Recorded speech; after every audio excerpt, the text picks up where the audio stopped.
Tudo bem, pessoal? Paulo Franqueira aqui do canal Brasil, Você e Eu. Hoje eu estive lá mais uma vez no Comando Militar Sudeste. Olha, das 9h30 até as 2. Vocês não têm ideia da energia que está lá. Muita gente com um sentimento de patriotismo. Você não vai ver isso na mídia. Eu trago notícias que vocês vão gostar. Vamos lá. Quando as Forças Armadas foram convidadas pelo ministro Fachin a participar do processo eleitoral, Bolsonaro, numa jogada de mestre, assinou uma GLO para oficializar essa participação dentro da estrutura das regras militares, certo? Praticamente ele sabia que o tribunal iria fazer o que fez, e agora, como nós vimos que houve a negação e o não atendimento das exigências feitas no relatório das Forças Armadas, essa resistência caracteriza crime militar. Um pedido para a instauração desse inquérito de investigação já está na mão do Ministério Público Militar. Eu vou mostrar para vocês agora.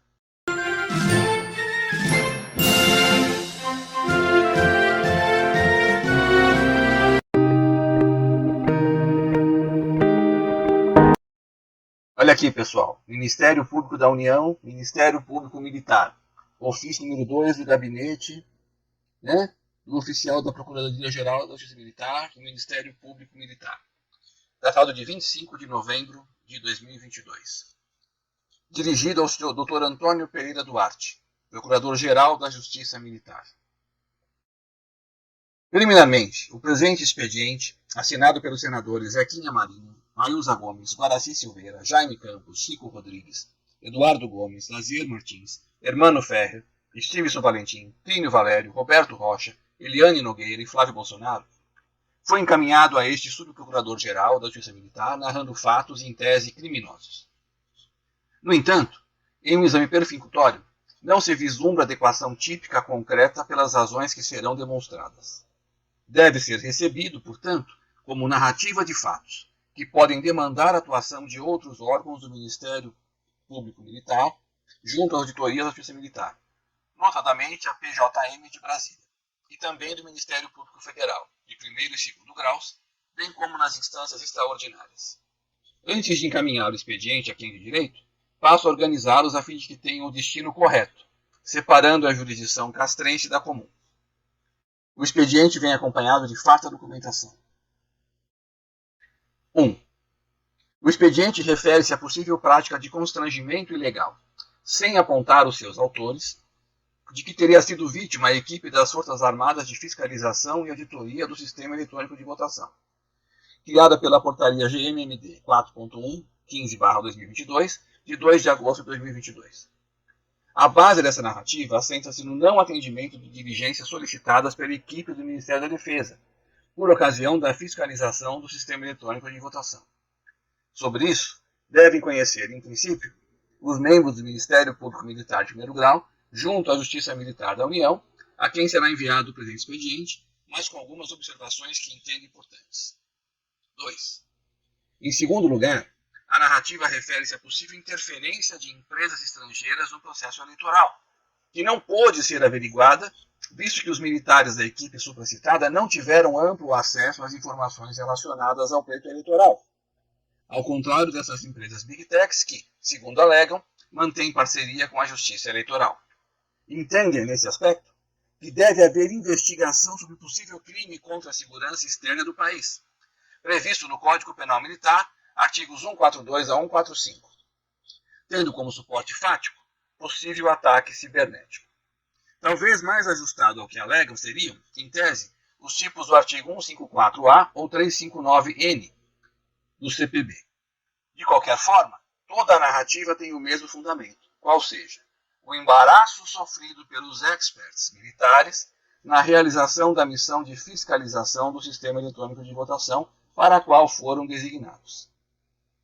Fundamentos. A atuação das Forças Armadas em eleições vem prevista inicialmente no Código Eleitoral, artigo 23. Compete ainda privativamente ao Tribunal Superior requisitar a força federal necessária ao cumprimento da lei de suas próprias decisões ou das decisões dos tribunais regionais que solicitarem, e para garantir a votação e apuração. Por sua vez, a Lei Complementar 97 de 99 que dispõe sobre as normas gerais para a organização, o preparo e emprego das Forças Armadas, trata esta requisição como atividade subsidiária das Forças Armadas, classificando-a como atividade militar. Preste bem atenção aqui. Artigo 16. Cabe às Forças Armadas, como atribuição subsidiária geral, cooperar com o desenvolvimento nacional e a defesa civil na forma determinada pelo Presidente da República. E no parágrafo 7º, a atuação do militar nos casos previstos, certo? É considerada atividade militar para os fins do artigo 124 da Constituição Federal. Além desse dispositivo, ressalta-se a Lei 13.844, de 13 de junho de 2019, que, ao estabelecer as atribuições dos órgãos do Executivo Federal, assim dispôs do Ministério da Defesa, constituem áreas de competência do Ministério da Defesa a atuação das Forças Armadas, quando couber, na garantia da lei e da ordem, com vistas à preservação da ordem pública e da incolumidade das pessoas e do patrimônio. E, item B, na garantia da votação e da apuração eleitoral. Então, preste atenção. Aqui vocês podem ver a plena caracterização jurídica de que a participação das Forças Armadas na fiscalização das eleições são um ato de natureza militar. Pois bem, o emprego de militares em garantia da votação e apuração ocorre em sede da Lei da Garantia da Ordem, em razão do que dispõe o artigo 5º do Decreto 3.897 de 2001, a seguir transcrito. O emprego das Forças Armadas na garantia da lei e da ordem, que deverá ser episódico, em área previamente definida e ter a menor duração possível, abrange, ademais, da hipótese do objeto do artigo 3º e 4º, outras em que se presuma ser possível a perturbação da ordem, tais como as relativas a eventos oficiais ou públicos, particularmente os que contem com a participação de chefe de Estado, de governo estrangeiro, e a realização de pleitos eleitorais, nesse caso, quando solicitado. Dessa forma, o excelentíssimo senhor Presidente da República editou o Decreto 11.172/22, autorizando o emprego das Forças Armadas nas presentes eleições, como operação de GLO, dentro da classificação de atividade subsidiária, tal como estabelece a Lei Complementar 97 de 99. E aqui você pode ver exatamente esse decreto de GLO, feito em 11 de agosto de 2022.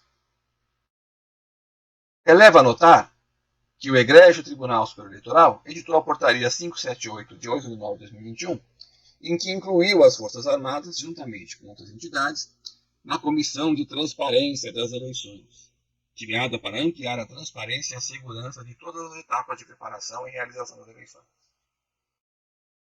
Em seguida, pela Resolução 23673, as Forças Armadas foram elencadas também pelo TSE como entidades fiscalizadoras do Sistema Eletrônico de Votação, legitimadas a participar de todas as etapas do processo de fiscalização. O trabalho de fiscalização dos militares resultou na apresentação de propostas técnicas encaminhadas ao TSE, com o objetivo de aperfeiçoar a transparência e a segurança do processo eleitoral. Apresentado o relatório, o Ministério da Defesa emitiu a seguinte nota. E aqui você pode ler a nota. Nós já sabemos, nos vídeos que eu fiz antes aqui no meu canal, que tudo foi apontado, porém até hoje a Justiça Eleitoral nada respondeu ao Ministério da Defesa.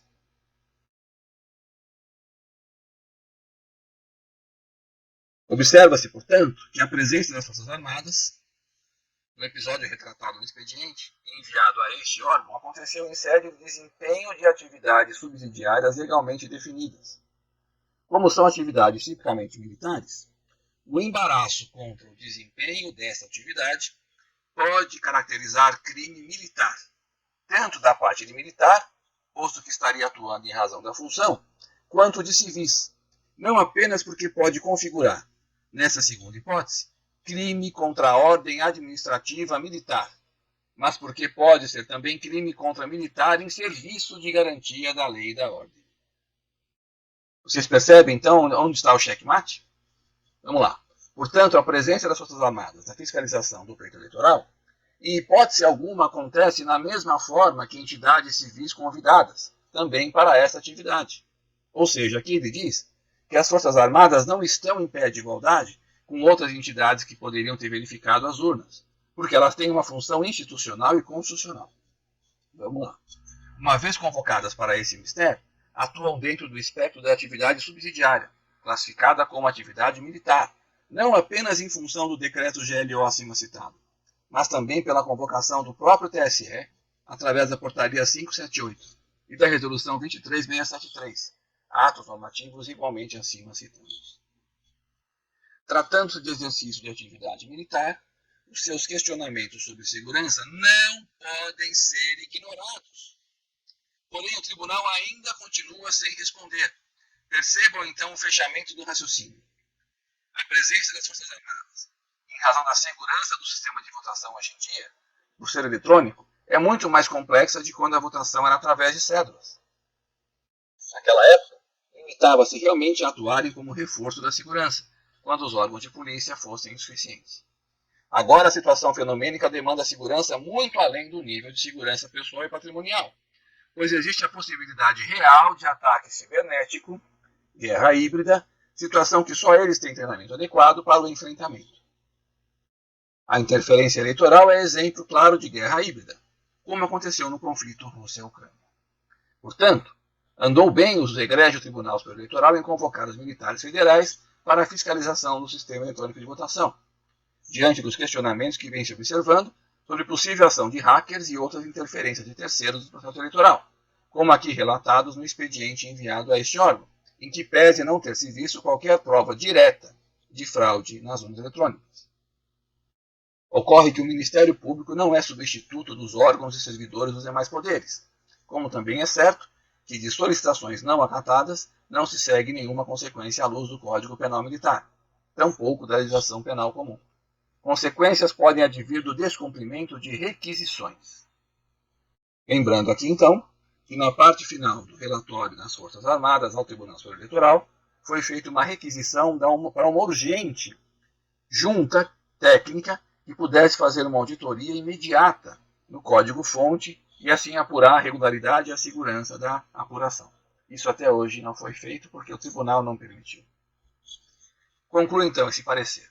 Posto isso, é o presente relatório para que seja enviada a cópia deste, com os documentos que eu acompanho, ao excelentíssimo senhor Procurador-Geral da Justiça Militar e ao excelentíssimo Procurador-Geral da República, em face da competência da Justiça Comum e Eleitoral, e ao Ministério Público Militar, junto ao primeiro grau, para que realize acompanhamento de eventuais desdobramentos administrativos sobre essa matéria, decorrente da GLO instaurada, ou tome as providências que entender cabíveis, ou mesmo discorde do presente pronunciamento, em atenção à independência funcional e rege o Ministério Público.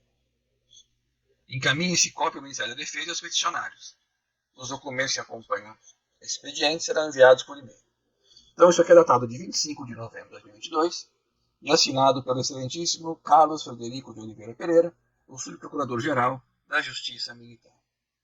E aqui vocês têm os links com todas as referências feitas nessa peça e a certificação do Ministério Público Militar, que já tem 100 anos, o documento assinado, a sua autoria e autenticidade.